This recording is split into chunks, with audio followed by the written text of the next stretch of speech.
Bonjour mesdames et messieurs, bon réveil, bienvenue dans ce journal. Le président de la Banque africaine de développement, la BAD, a été reçu hier mardi par le président de la République Alassane Ouattara. À la fin de l'entretien, Akinwumi Adesina a dit avoir rencontré le chef de l'État pour le saluer et surtout le remercier pour sa contribution au retour de la BAD à son siège à Abidjan. Jérôme Kofi Abola. Le président de la République, Alassane Ouattara, et le président de la BAD en tête-à-tête ce mardi, échange qui a eu pour cadre le palais présidentiel, l'occasion pour les deux personnalités de parler des performances économiques de la Côte d'Ivoire. Pour le président de la BAD, il s'agit surtout de faire en sorte que l'institution qu'il dirige continue à œuvrer pour permettre à la Côte d'Ivoire de maintenir sa croissance en divers domaines, par exemple au niveau de l'agriculture.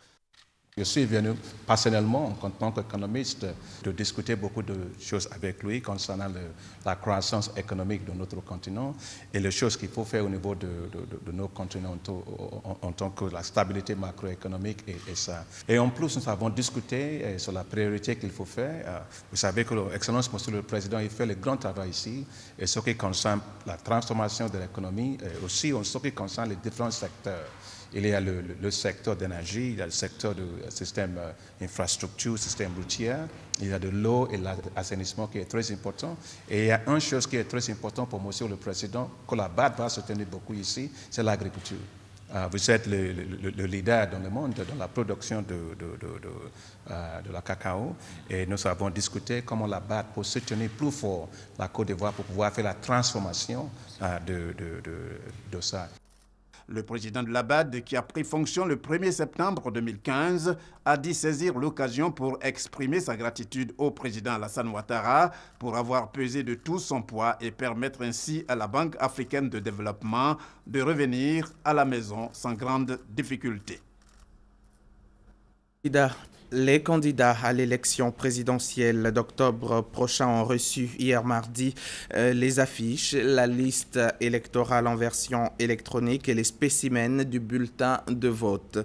Un kit qu'ils utiliseront à partir du début de la campagne électorale. La cérémonie a eu lieu hier donc au siège de la commission électorale indépendante. On a parlé avec Michel Digré. C'est un acte majeur dans le processus électoral en cours. Les représentants des candidats reçoivent chacun 10 000 spécimens du bulletin unique de vote, la version électronique de la liste électorale, tous les décrets relatifs à l'organisation du scrutin et 100 000 affiches de leur mandat. Le vice-président de la CEI, Gervais Coulibaly, lui, est revenu sur des informations relatives à la liste électorale et au bureau de vote. Avec donc les 6 300 142 électeurs, nous avons une augmentation d'environ 10% par rapport à la liste électorale de 2010. Le nombre de lieux de vote, 10 336, dont 42 à l'étranger. Je rappelle que pour l'élection du président de la République, nous avons retenu 19 pays à l'étranger dans lesquels vont se dérouler ces élections. Le président de la commission électorale indépendante, Youssouf Bakayoko, s'est voulu rassurant. Votre institution s'est engagée à garantir le respect strict du principe « un électeur, une voix », socle de toute élection démocratique.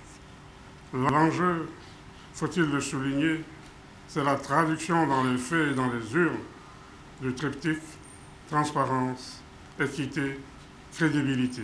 Et j'ajouterai confiance et célérité. La représentante de Mamadou Coulibaly, elle, a récusé les affiches de son candidat. La photo ne serait pas à son goût. Du côté de la commission électorale indépendante, l'on rétorque que Mamadou Coulibaly avait été sollicité pour changer sa photo, mais que cette requête est restée sans suite. Au terme des dispositions de la loi électorale, les candidats ne pourront faire usage des affiches et spécimens de bulletins de vote qu'à l'ouverture officielle de la campagne électorale, c'est-à-dire le vendredi 9 octobre à 0h.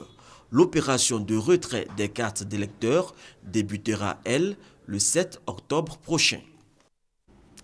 La première dame de Côte d'Ivoire, Dominique Ouattara, était hier mardi à Yopougon pour la remise des chèques FAFSI à 1500 nouvelles bénéficiaires du Fonds d'appui aux femmes de Côte d'Ivoire dans cette commune, ce qui porte à 5000 le nombre des femmes de la commune de Yopougon bénéficiaires de ce fonds.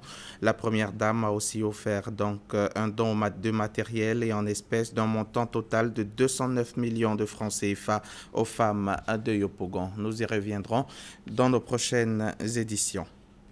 La station de production d'eau potable de Saïbli, dans l'ouest de la Côte d'Ivoire, a été mise en service samedi par le Premier ministre Daniel Kablan-Duncan. Le chef du gouvernement a lancé les travaux de bitumage de l'axe Blolequin-Toulepleu, frontière Libéria. Ces projets valent plus de 30 milliards de francs CFA, financés conjointement par l'État de Côte d'Ivoire et ses partenaires, la France et la Banque africaine de développement. Le point de notre correspondante régionale à Mans, F. Boué.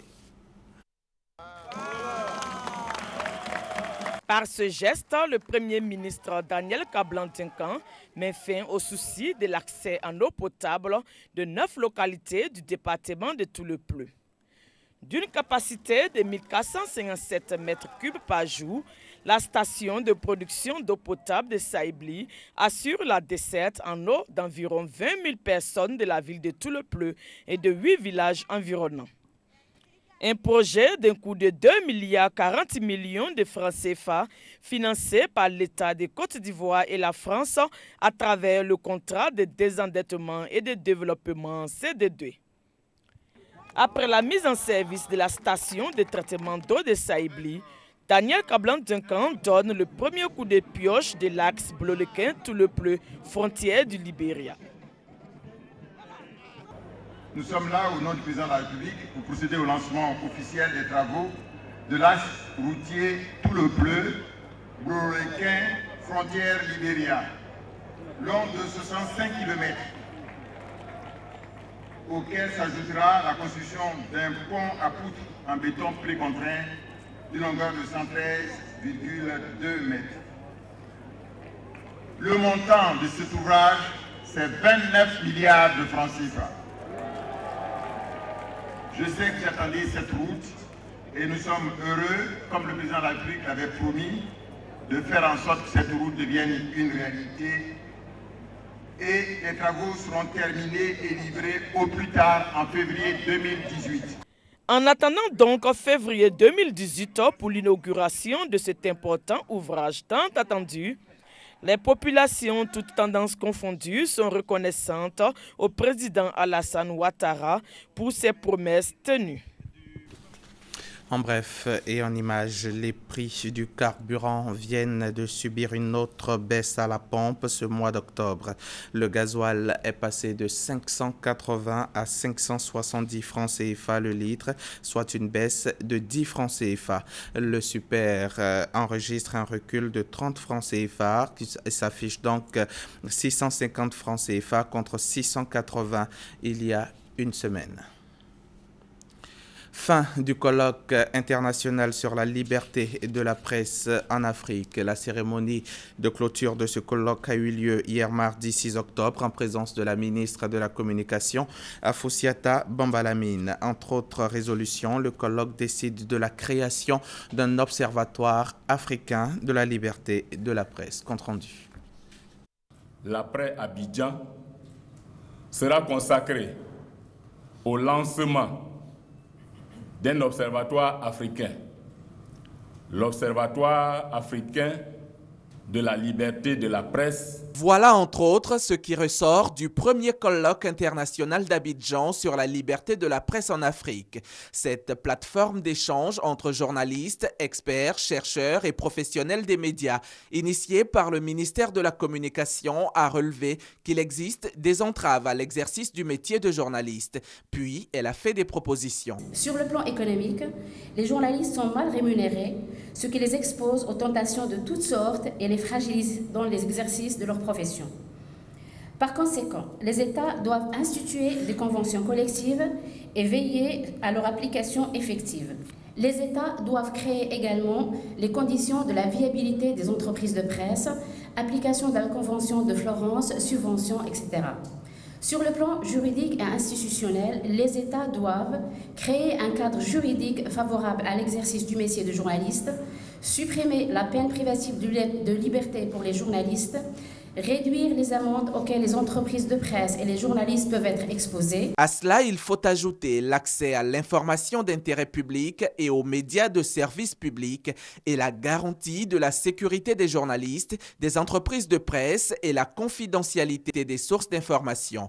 Afoussiata Bambalamine, la ministre de la Communication, promet de tout mettre en œuvre pour le respect et l'application de la déclaration d'Abidjan. L'engagement que je prends, c'est de faire tout, vraiment tout ce qu'il faut pour que tous les engagements, tout ce qui est contenu dans la déclaration ne soit pas vain. Cette déclaration d'Abidjan aura un contenu et sera donc une réalité. Le colloque a aussi mis en exergue l'importance de l'autorégulation dans la promotion de la liberté de la presse et la protection du journaliste. Par conséquent, il recommande la création d'instances d'autorégulation dans tous les pays avec le statut d'organisme d'utilité publique. Et puis, hors de nos frontières, le référendum sur le changement de la Constitution aura lieu le 25 octobre prochain. Une décision annoncée lundi au terme d'un conseil des ministres présidé par le chef de l'État congolais, Denis Sassou Nguesso. Le texte de la nouvelle Constitution qui sera proposé au vote des Congolais est en tout cas d'ores et déjà fortement contesté par l'opposition qui voit une forme de coup d'État constitutionnel. Le général Gilbert Diendéré a été inculpé pour attentat à la sûreté de l'État. Entendu par un juge d'instruction hier mardi dans le cadre de l'enquête sur le putsch de l'ex-régiment de sécurité présidentielle, les deux généraux, Gilbert Diendéré et Djibril Bassolé, ex-ministre des Affaires étrangères de Blaise Compaoré, sont poursuivis pour 11 chefs d'accusation. L'ex-chef de milice congolais Germain Katanga a demandé hier mardi une réduction de sa peine devant la Cour pénale internationale. En mai 2014, au terme d'un procès fleuve, il avait été condamné à 12 ans de prison et reconnu coupable de complicité de crimes de guerre et de crimes contre l'humanité commis lors du massacre du village de Bogoro dans l'est de la RDC en 2003. 200 personnes avaient perdu la vie. Germain Katanga a déjà purgé 8 ans de prison, soit les 2/3 de la peine. Intercepter les passeurs au large des côtes libyennes, c'est l'objectif de la deuxième phase de l'opération européenne EUNAVFOR Med Sofia qui débute ce mercredi. Après environ 3 mois d'observation, une dizaine de navires européens vont désormais pouvoir intervenir en haute mer au large des côtes libyennes afin de s'attaquer aux filières clandestines. Les trafiquants seront arrêtés et traduits en justice. Voilà, merci de nous avoir suivis. Bonne suite de programmes sur RTI et en compagnie de Mariam Touré.